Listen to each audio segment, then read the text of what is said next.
Good afternoon, everyone, and thank you for joining us for the online Minerals to Metals Forum hosted by the Southern African Institute for Mining and Metallurgy. Just a few housekeeping rules before we get started. During the discussion, please type your questions in the Q&A section in the toolbox at the bottom of your screen or somewhere at the top of your screen if you're using your phone. After the presentations, we will have a Q&A session to answer those questions. You are also welcome to raise your hand during the Q&A session to speak directly to the panelists. Please note that this forum is recorded and will be made available to the public. You can remain anonymous by changing your name and leave your questions in the Q&A section. If you have any issues or would like to be added to the mailing list, please send me a direct message via your chat platforms. So moving on to today's session, we welcome our guest speaker, Kennedy Chege, who will be speaking to us on confronting the impact of cartel behavior in the global petroleum industry with a focus on the organization of the Petroleum Exporting Countries. Kennedy is a researcher and PhD candidate in the Mineral Law in Africa Research Group. His research is focused on mining law with a focus on oil and gas law, looking at incorporating aspects of competition and antitrust law. Kennedy also works at ENSA Africa with their business development team. And lastly, he is in the management team of the African Energy and Mining Management Initiative, assisting with projects in both South Africa and Kenya. Without further ado, Kennedy, I hand over the podium to you. Thank you. All right, thank you so much, Thandazile, for the very warm introduction. And thank you to Asia and the South African Institute of Mining and Metallurgy for the opportunity to present my research. So I will share my slides. Please let me know whether it's visible, Thandazile. Yes, but I'm seeing your presenter mode right now. Yes, I'm on presenter mode, yes. Is that fine, Thandazile? Not really. If you could go back to the settings we had when we did our trial run that way, I couldn't see your notes. Oh, let me see. Let me leave. I think you can just click on hide presenter view where you were now, just at the bottom there. Presenter view. Yeah. Oh, it's taking you right out again. Oh, uh-huh. Let me open it. So good. Okay. Can you see my notes now? Not your notes, but you are not on presenter mode. You're not, yeah. You're not. Slideshow. Yes, awesome. Presenter view, right? That's perfect. Thank you. Perfect. All right. Thank you very much for the very warm introduction, and also to the South African Institute of Mining and Metallurgy for the opportunity to present my research. So the topic of my research is on confronting the impact of cartel behavior in the global petroleum industry. And before I begin, I just wanted to explain what I mean by cartels. Normally, people believe when you mention cartel, there's a connotation of the criminal law side of cartels, like, for example, the drug cartels. But in this context, I'm referring to cartels in an economic sense, basically market cartels. So just to give a brief breakdown of what I will cover, I believe I have 40 minutes. So firstly, I'll do a very brief introduction of the introduction to competition law, just to provide context, since my research cuts across oil and gas law and competition law.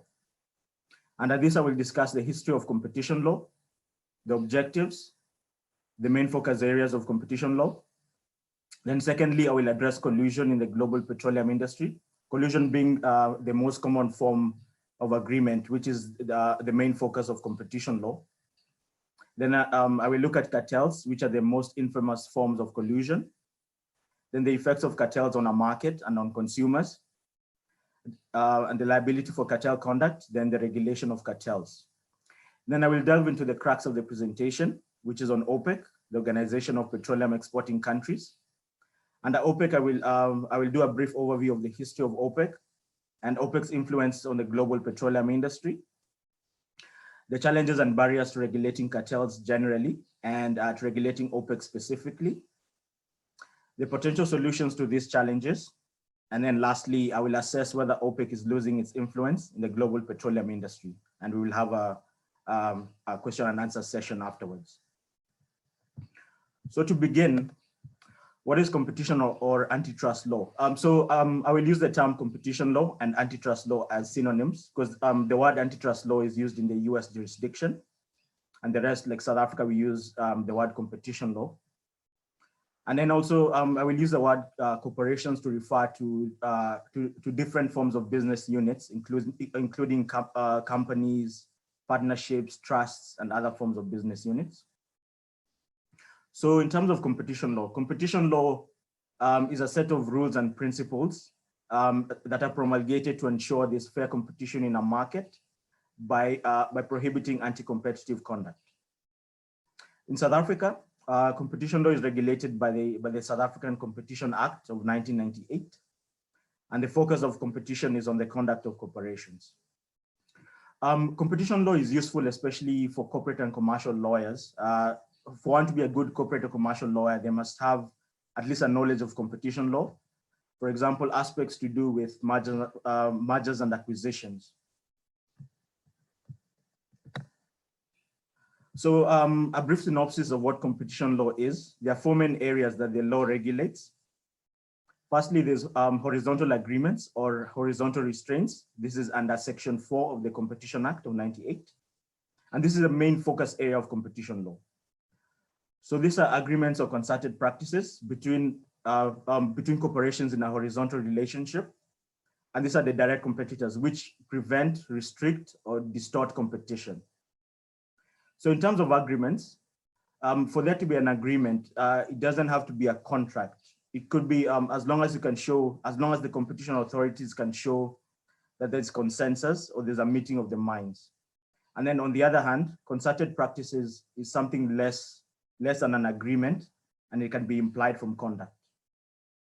So as I've mentioned, collusion is the most common form of horizontal agreement, and cartels are the most infamous forms of collusion. Secondly, the law regulates vertical restraints or vertical agreements. This is under Section 5 of the Competition Act. And these are agreements and concerted practices between corporations on different levels of the supply chain. So for example, the relationship between manufacturers and distributors. This is treated more leniently in comparison to horizontal agreements, as they're not always anti-competitive. And the standard that is used by competition authorities to assess vertical agreements is called the rule of reason standard. The rule of reason standard is whereby the competition authorities, it requires a weighing of the pro-competitive benefits against the anti-competitive effects of a certain agreement by corporations. So if the anti-competitive effects outweigh the pro-competitive benefits, then the conduct in question is prohibited by the law. This is as opposed to horizontal agreements. The standard that is used is referred to as per se prohibition, whereby if it is shown and proved that a corporation has engaged in the kinds of conduct that are associated with cartels, which I will explain in the coming slides, like price fixing, market allocation, and collusive tendering, then they are per se prohibited. So per se prohibition is the equivalent of strict liability. So as long as it is proved, there's no justification. Thirdly, the law regulates abuse of dominance under Section 8 of the South African Act. It involves large corporations using their market share to ensure that no other corporation competes with them. And there are two kinds of abuse of dominance. Firstly, there's exploitative conduct, which is conduct that exploits the market power of a corporation, for example, charging excessive prices. And then secondly, the other kind of abuse of dominance is exclusionary conduct, which is conduct that excludes competitors from the market, for example, predatory pricing. And predatory pricing is a strategy that is used to reduce prices it's a strategy that is used to reduce prices for a sustained period with the intention of knocking out rivals. And once the rivals or the competitors leave the market, then the dominant firm becomes a monopoly and is able to charge monopoly prices for two reasons. Firstly, to recoup the losses, and then also secondly, to also make profits. So essentially, it's a strategic loss-making behavior with the hope that it will recoup the losses that it made when the prices were low, and also make profits on top of that. And then lastly, competition law regulates mergers under the entirety of Chapter 3 of the Competition Act. This prevents corporations from accumulating market power and diminishing competition. So far, I have mentioned market power and market share, but there's a difference between the two concepts. In terms of market power, this is the ability of corporations to act independently of their competitors or suppliers and other stakeholders.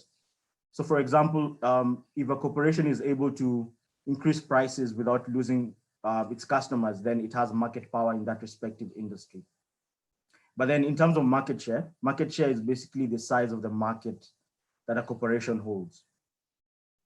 So mergers are particularly relevant for the petroleum industry.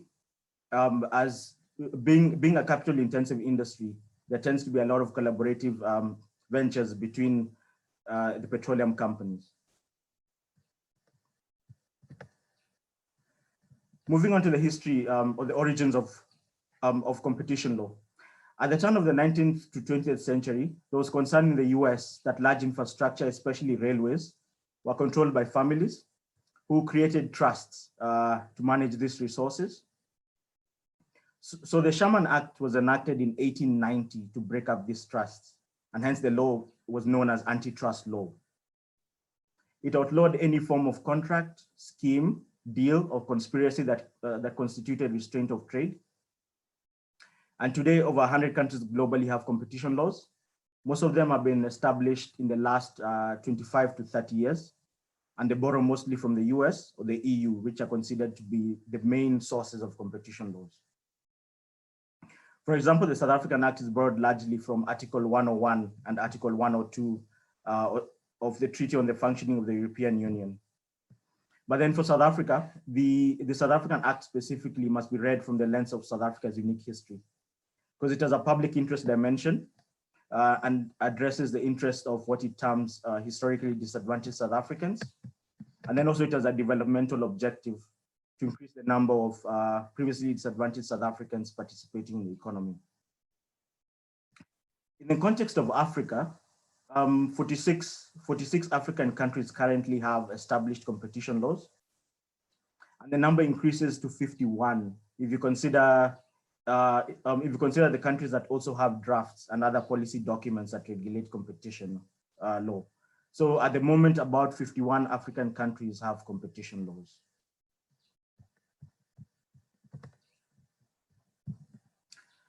In terms of the objectives for competition law, the main objectives is to encourage and maintain fair competition by regulating anti-competitive conduct. This seeks to maintain the integrity of the marketplace by prohibiting these types of practices. It curbs market power and ensures that there's a multiplicity of corporations in an industry, and thus it prevents monopolies. This is why competition law in some jurisdictions like in Russia and China is referred to anti-monopoly law.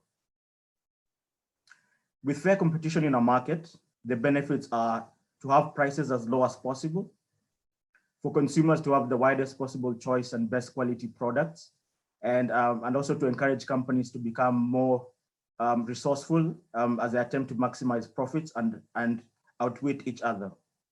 But the overarching goal of competition law, so the main objective of these goals is to enhance consumer welfare. Moving on to collusion, which I mentioned is the most common form of agreement. It's the most common form of horizontal agreement, which is the main focus area of competition law. Collusion refers to it refers to agreements between two or more corporations that adversely affects competition and lessens the interests of consumers. There are a number of reasons why why corporations or firms might want to collude. This is to avoid competing against each other, because it would lessen or it would constrain profit maximization. So they collude to avoid competition. When the corporations come together, they are trying to acquire market power, which I explained is the ability of, to act independently of its competitors, which they would not achieve if they were in competition with each other. Under EU competition law, the European Union competition law, as a general rule, competing companies are not allowed to agree not to compete with each other. However, it is very important to note that not all agreements or corporations restrict competition. It is permissible for them to collaborate and share resources, which we also call economies of scale. So to pool expertise and technology, to share risks, increase market presence, reduce costs, and create efficiencies. But this could, on the other hand, also raise anti-competitive concerns. And this is where the law steps in. So the law only steps in to regulate once the corporations engage in any of the prohibited types of conduct associated with cartels. The authorities are skeptical about companies cooperating, and there are notable cases of joint ventures and other partnership agreements that have been subject to investigations and later sanctioned for anti-competitive behavior. For collusion, if there's a formal agreement to collude, which could either be written or oral, then it is deemed to be a cartel. But collusion may also be implied from conduct by corporations, also called tacit agreement. And competition law aims to prevent collusion between these companies that have a purpose of restricting competition. However, there are times when the competition authorities allow companies to collude only for a limited period. For example, when lockdown was instituted in South Africa at the end of March, the competition authorities exempted banks from complying with competition laws in respect of collusion. So the banks were permitted to collaborate and discuss measures to take care of their clients. And this is why many of the banks issued debt or loan freezes. And hence competition authorities can exempt entities from complying with certain provisions of the Act, but only for a limited duration. In the petroleum industry specifically, this has happened in recent years, severally in recent years, where they would allow companies or firms to actually collaborate only for a limited period, but it has to be for the public interest. In the petroleum industry specifically, petroleum companies often enter into agreements to jointly explore, develop, and produce oil and gas. This is because the petroleum industry is very capital intensive. So a corporation acting by itself may not have the capacity or the expertise and technology to explore and produce oil and gas resources. So they normally enter into, for example, joint venture agreements, joint operating agreements, production sharing contracts, farm outs, and other partnership agreements and alliances. But some of these violate competition laws. And the most prevalent and infamous form of collusion is market cartels. Also, as I've mentioned earlier, just to differentiate cartels from syndicates, which is in the criminal law sense, a cartel is a group of businesses or nations that collude to limit competition in an industry or a market, while a syndicate is a group of individuals or companies that are formed to transact some specific business or to promote a common interest.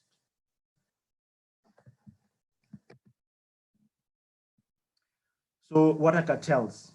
Cartels are referred to unlawful agreements or concerted practices in terms of which competitors agree to coordinate their business. This is to collude in order to restrict competition amongst themselves by either performing any of these kinds of conduct. Firstly, this price fixing. This is conspiring to determine prices in a market to gain an unfair advantage over competitors, and it's the most common type of agreement. So it's when prices are fixed instead of allowing the forces of demand and supply to determine prices. Then secondly, dividing or allocating markets, where corporations choose to sell products in specified territories and neither sells to the other's customers. And this exclusivity creates monopolies within the respective territories. Thirdly, collusive tendering, which is also called bid rigging. It involves some form of deceit to determine who gets a tender.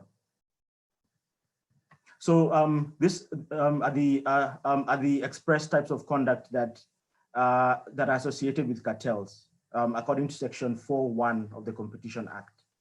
But it's not just the express kinds. There's even others that are implied from conduct. This comes from the Omnico case in South Africa, which exploit the types of conduct that constitute cartel behavior. It was held that it involves passive action by directors and senior managers who have a duty to speak or to distance themselves from a meeting where it is decided to engage in any of these kinds of conduct: price fixing, dividing markets, and collusive tendering. If they do not speak, then they're creating an impression in the minds of competitors that they're going along with the agreement. And this position was adopted into South African law from EU law. It was also acknowledged in the Pioneer Foods case of 2010, where it was held that an employee must always verbally object when a competitor suggests or invites him or her to engage in cartel conduct. But if they don't, then they're deemed to have knowingly consented or acquiesced to the cartel conduct.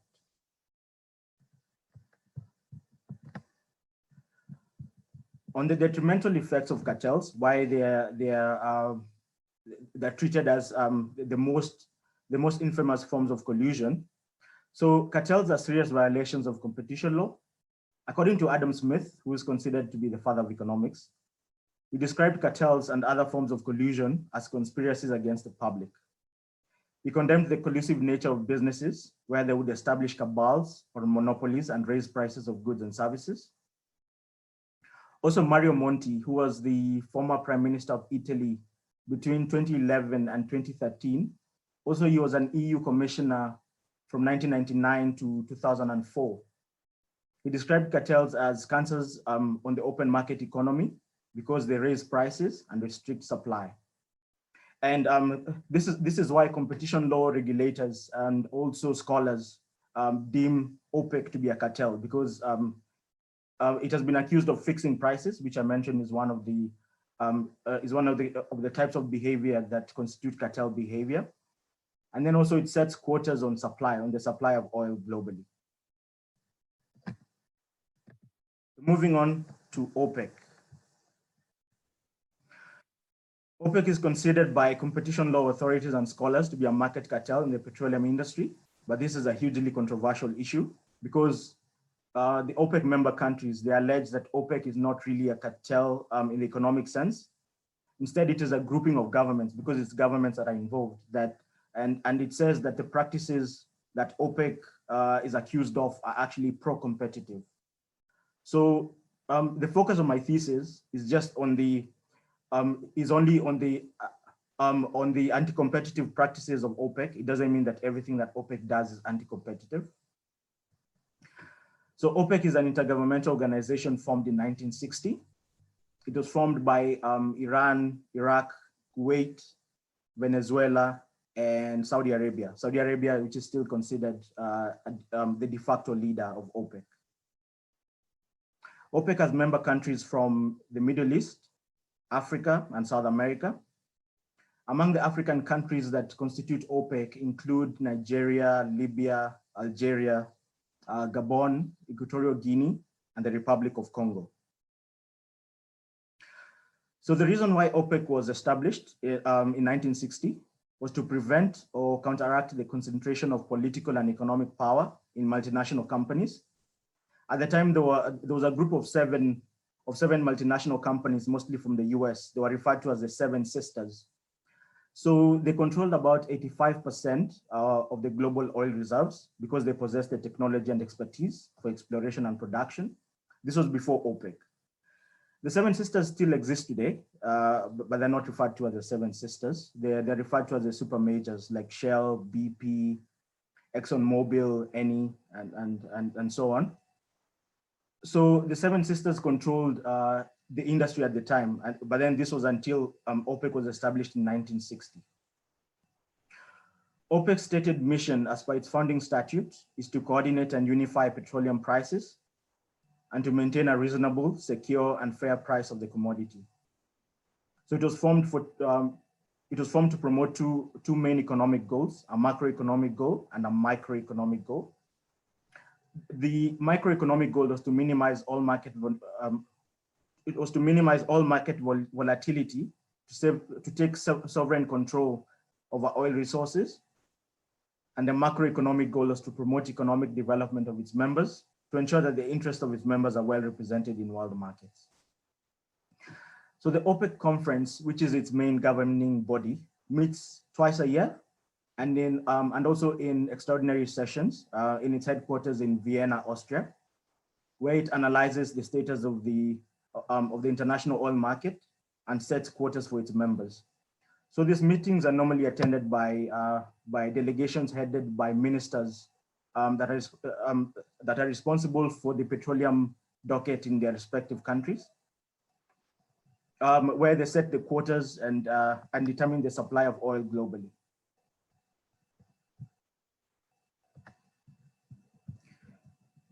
In terms of OPEC's influence in the petroleum industry, many of the largest oil producing countries in the world are part of the OPEC cartel. So OPEC tries to move or preempt the oil market rather than be moved by it. It collectively agrees on how much oil to produce by setting these quotas. The international oil market operates as an oligopoly, which is a situation where you have a select number of producers or suppliers of a commodity, as opposed to a monopoly where you only have one producer. And a duopoly is where you have at least two producers. For example, like in the soft drinks industry in the US, where you have Coke and Pepsi. But an oligopoly is where you have a select number, like a small number of producers, and OPEC plays the leader in the petroleum industry. So OPEC collectively controls about 80% of the global oil reserves and approximately 44% of total production. But its control is much higher if you consider a group known as OPEC Plus.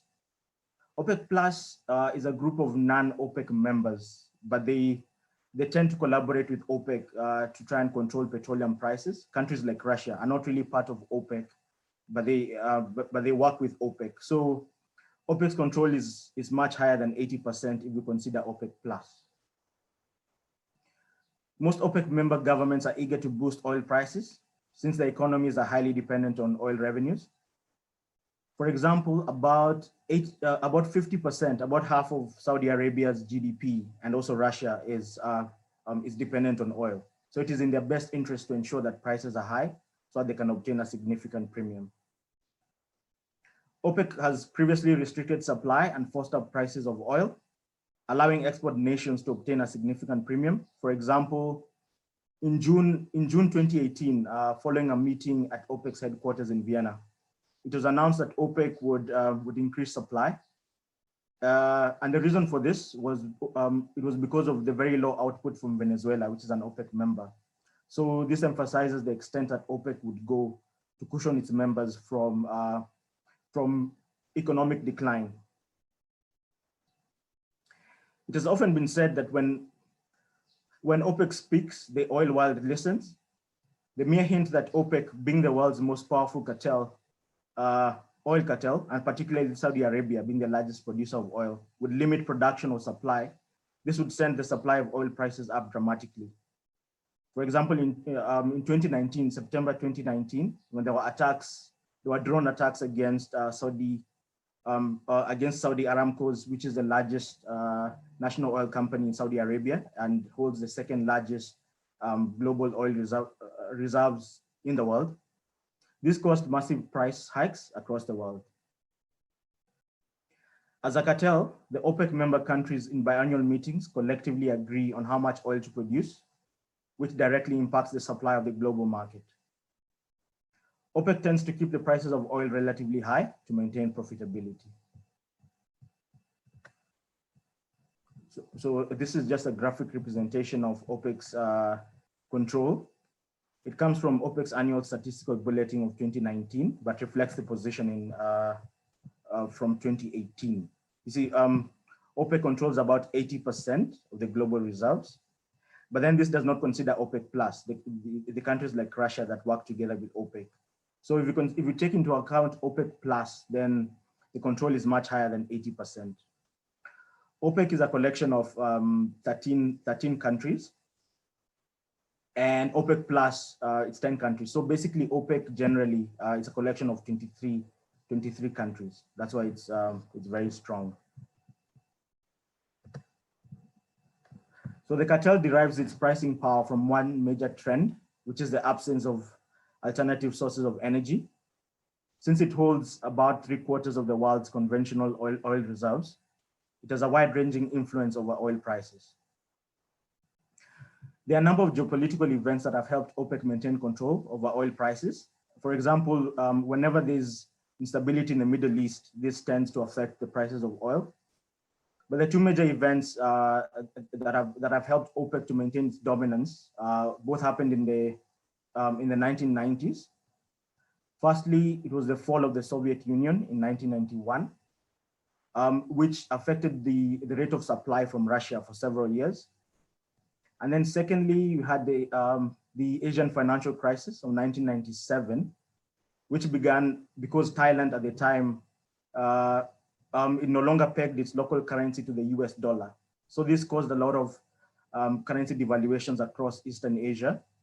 And the countries that were affected the most were, of course, Thailand, South Korea, and also Indonesia. So in both of these instances, OPEC maintained a constant rate of production. Also, OPEC has been working with non-member countries and allies like Russia to help support oil prices. And these agreements have been termed as OPEC plus, as I mentioned. And this is another way that OPEC maintains its global influence. Just to show you tweets from the outgoing president of the US, it just shows how it shows that the US also acknowledges the influence that OPEC has on prices and supply, especially this tweet from 2018. And this is also relevant, as I will mention in another slide, why it has become difficult to regulate OPEC's anti-competitive conduct. The US, during the tenure of George W. Bush, there was a bill that was introduced. It was referred to as an OPEC bill. This bill was meant to, regulate OPEC's influence, but then it faced a lot of opposition, both in the Senate and in the House of Representatives, and it never became law. There was a point even George Bush threatened to use his veto power to ensure that that bill did not become law. And the same thing happened also during the tenure of Barack Obama later. But then during the Trump administration, it was expected that he would push at least for the bill to become law, but this did not happen.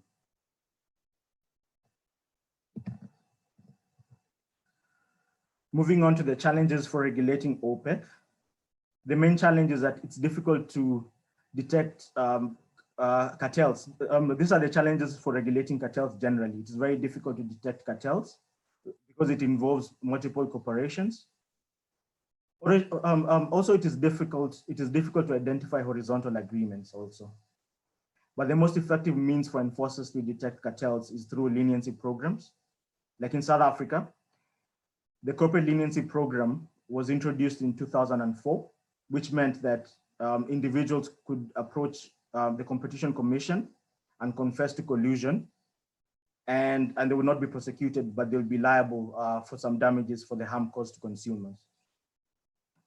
But there has been a number of challenges. There's been a number of constitutional challenges to properly implementing this corporate leniency program. The first one is that it violates Section 35(3) of the Constitution, which is part of the fair trial rights, because it shifts the burden of proof from the state to the defendant.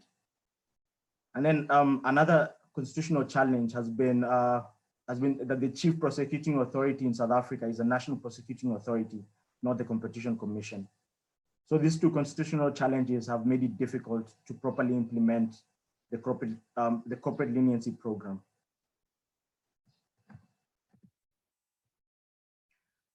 And the challenges for properly regulating OPEC include, OPEC has not been involved in any disputes related to the violation of the World Trade Organization competition rules. Despite popular sentiment against OPEC, legislative proposals to limit the organization's sovereign immunity, such as the OPEC bill that I mentioned, have thus far been unsuccessful. But this is a very, it's a very important inquiry, but then it's sort of misconceived, largely because of state sovereignty claims. Some of the reasons why it has been difficult to challenge OPEC is because it's an intergovernmental body, and many have argued that it's government sanctioned. National competition laws apply to the conduct of corporations, not states. Therefore, OPEC is protected under the sovereign immunities doctrine. And this position was acknowledged in the International Association of Machinists and Aerospace Workers versus OPEC in 1978. The US District Court held that OPEC consultations are protected as governmental acts of state by the Foreign Immunities Act, and therefore are beyond the beyond the reach of the US antitrust law. The judge interpreted price fixing activities of OPEC as commercial acts, and they fell within the scope of antitrust laws as government acts, therefore were immune. On appeal, the judge relied on the act of state doctrine, which meant that courts refrain from intervening in the sensitive affairs of the executive. So it respects separation of powers. And therefore OPEC activities were considered to be legal because they comprised actions of governments and not necessarily companies, which national competition laws regulate. Then in a subsequent case, the Prewitt case of 2003, the court disagreed with the judgment in the McInnes case. So here it was found that OPEC was established and exists for the express purpose of controlling crude oil production and export. It was found that there's a conspiracy between OPEC, its members, and non-members, including OPEC Plus, to fix and control crude oil prices. So the court held that OPEC's activities have a substantial and adverse effect on trade and commerce. The court also condemned OPEC for engaging in a conspiracy to manipulate prices through concluding unlawful production and export contracts that constituted restraint of trade. But then despite these sentiments against OPEC, OPEC was able to escape liability because of a technicality, and this was, it was with respect to the procedure for effecting service. So in this case, service was not effected properly, and the case was dismissed. Another challenge for regulating OPEC is a speculative fear of retaliation. And this comes from the 1970s oil crisis. So from the time OPEC was established in 1960 to the early 1970s, it still had not established itself as a powerhouse in the petroleum industry. But it was only until the 1970s oil crisis that OPEC became a powerhouse. In 1973, OPEC stopped supply into the US because of its support for Israel in the Yom Kippur War. The Yom Kippur War at the time, it started when Egypt and Syria attacked Israel for its occupation of some of the territories at the time, the war started when Egypt and Syria launched an attack on Israel for its occupation of some Palestinian territories. And the US responded through a $2.2 billion military aid package to Israel. This angered OPEC, and they introduced an embargo against the US, and they stopped supply of oil to the US, which had a massive economic effect on the US economy. The GDP of the US fell 6% between 1973 and 1975. And then it forced the Secretary of State at the time for the US, Henry Kissinger, he had to seek meetings with OPEC, and the embargo was subsequently lifted. So OPEC built a reputation for its ability to impose economic pain on anyone that went against its wishes. And this could explain why, since then, countries have not been able to take legal action against OPEC. There hasn't been any further litigation against OPEC since then.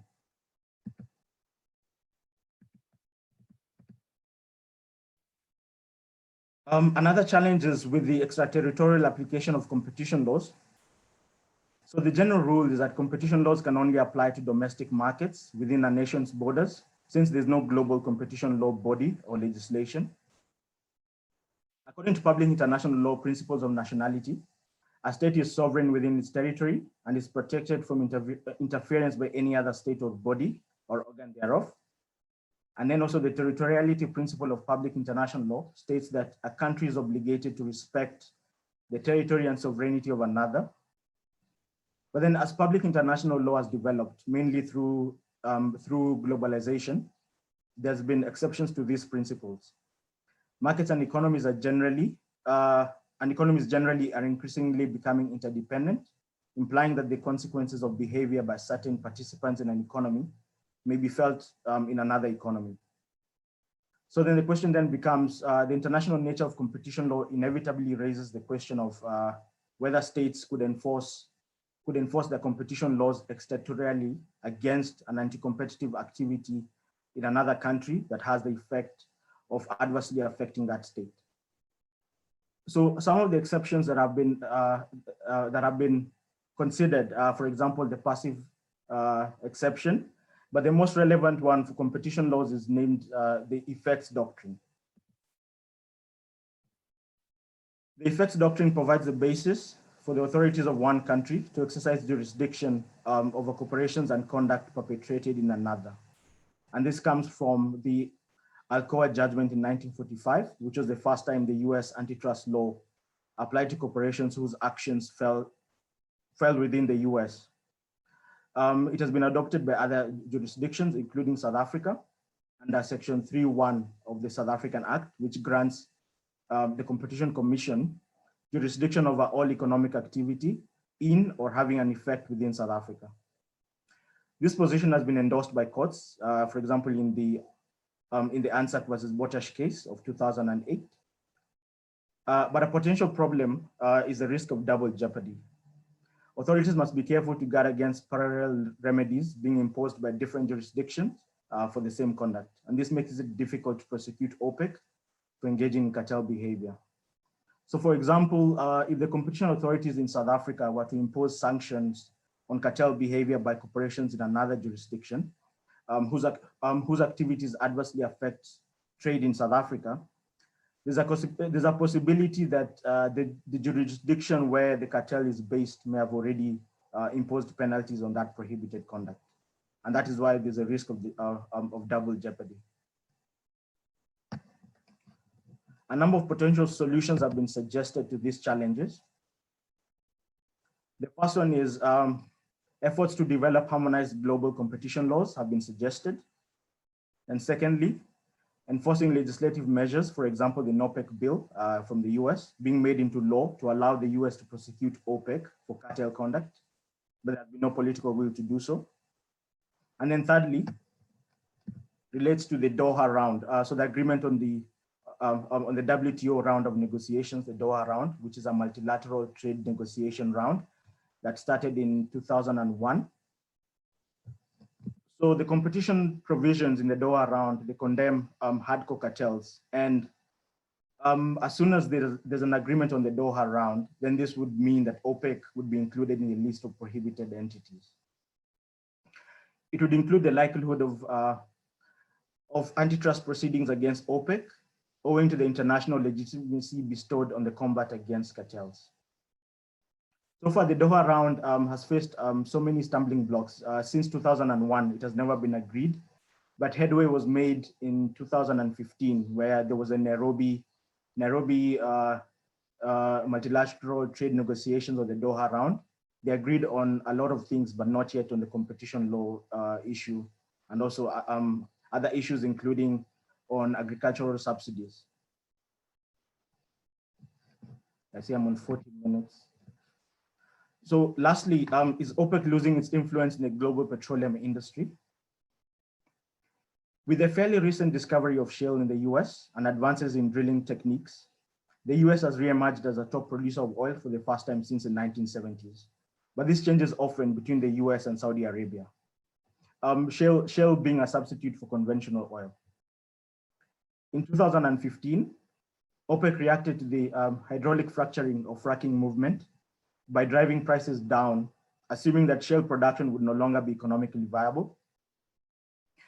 But new technologies have allowed American producers to tap into previously untapped oil at decreasing cost. Although OPEC still has the ability to drive prices, the US has limited the cartel's pricing power by ramping up production whenever OPEC cuts its output. US shale supply and the growth of the Chinese economy are expected to become key drivers of crude oil prices in the future.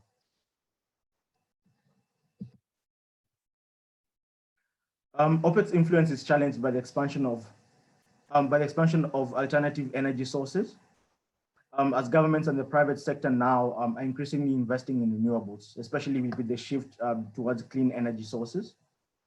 According to a recent research by Goldman Sachs, investment in renewables is already set to surpass investments in oil and gas in 2021. OPEC countries are also exceeding production targets and pursuing conflicting self-interest. OPEC members are notorious for disobeying supply quotas, since there's no way to punish violators. So there's a bit of internal division within OPEC. I think that was my last slide. Yes. Now, thank you very much. I'll be open for questions. Thank you very much for that, Kennedy. Very enlightening presentation there. And thank you for all the examples you gave that were beyond the usual extractives industry examples with regards to the competition law and all that. The floor is open for questions. I will start with the ones that are already on the Q&A box. The first question is from Jones, and he says, given that Saudi Arabia holds the second largest reserves, which country holds the largest, and is that country a member of OPEC? So thank you for the question, Jones. So Saudi Arabia is considered to be the largest oil producer. It has the largest reserves at the moment, but this shifts between Saudi Arabia and the US. I don't know if that answers your question. And Saudi Arabia, being a member of OPEC, is considered to be the de facto leader of OPEC. Okay, thank you for that. I'll skip to a question by Anonymous before returning to Jones again.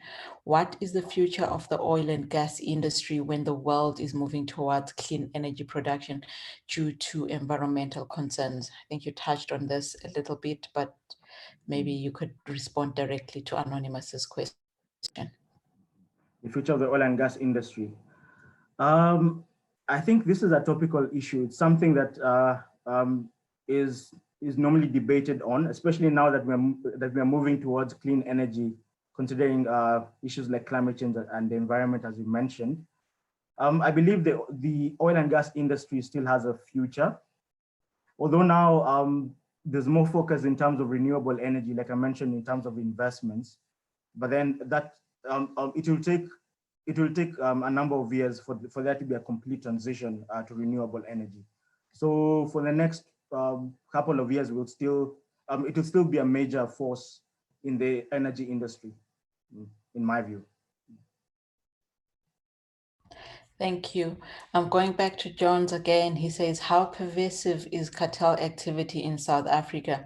And as an afterthought, he says, not necessary to mention any specific examples. So if you could give a general comment on that. Mm-hmm. In South Africa, there hasn't been much allegations of cartel activity in the petroleum industry specifically. So I wouldn't say it's a concern in South Africa yet.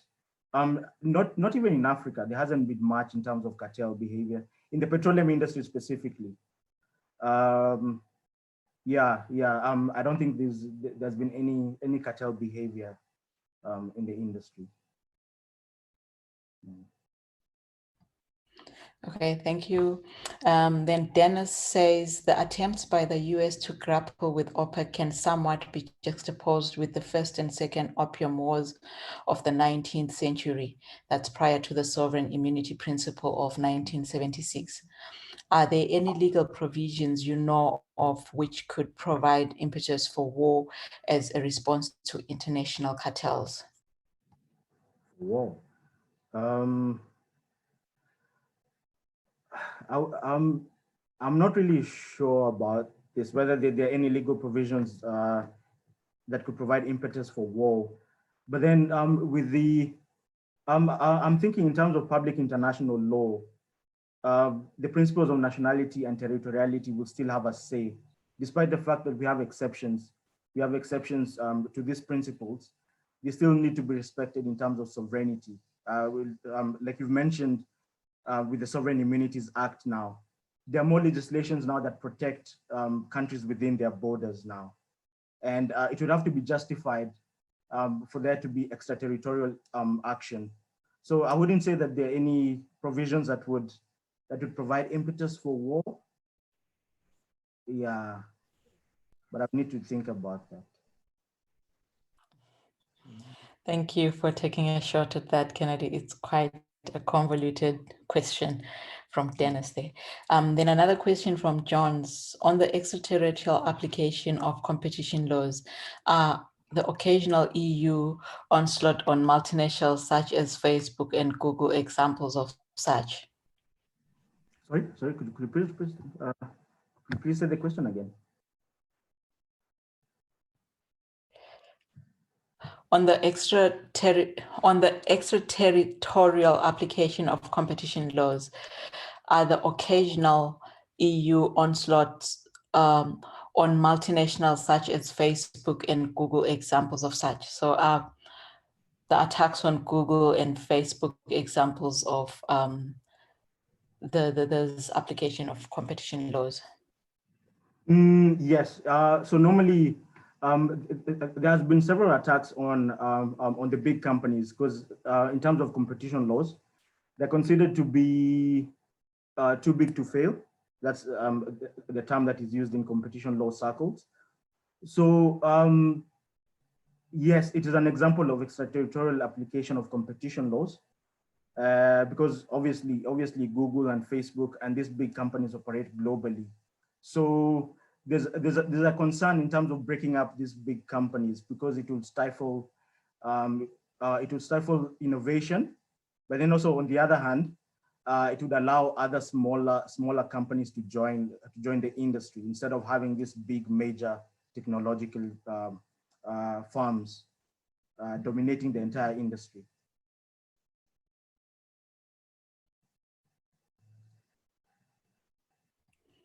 Thank you for that, Kennedy. So when looking at countries that have recently discovered oil or gas reserves that are looking to enter the sector, what is something that they should keep in mind or carry forward, looking at they obviously want to maximize revenues from this resource, but at the same time need to enter into, we'd call it fair trade agreement or fair trade operations. What should they go into the sector with an open mind for? It would be, in my view, to be important to enforce the laws to ensure, for example, where they want to collaborate with other corporations, it would be important for them to just make sure that they're in line with the competition laws and not engage with any activity that could be anti-competitive, especially with the cartel conduct. It would be very important. For example, previously in Africa, there were very few countries that had competition laws, and we tend to have monopolies in the different industries, and it's very hard to regulate them. So my advice for these companies is just to ensure that they would be in line with the competition laws and not violate any competition laws generally per se. But in Africa, we've seen a lot of regionalism, especially recently. There's a lot of regional integration, whereby we have more regional competition bodies, and in Africa, the most advanced one is the COMESA competition commission. So they would need to comply with both their national competition laws and then also these regional laws in Africa.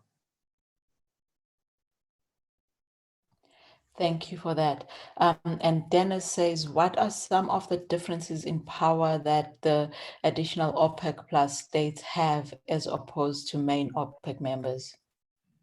Differences in power. There's not necessarily difference in power. It's just the non-OPEC members. This OPEC plus, they just work together with the OPEC members to collectively control the prices of oil and gas and supply.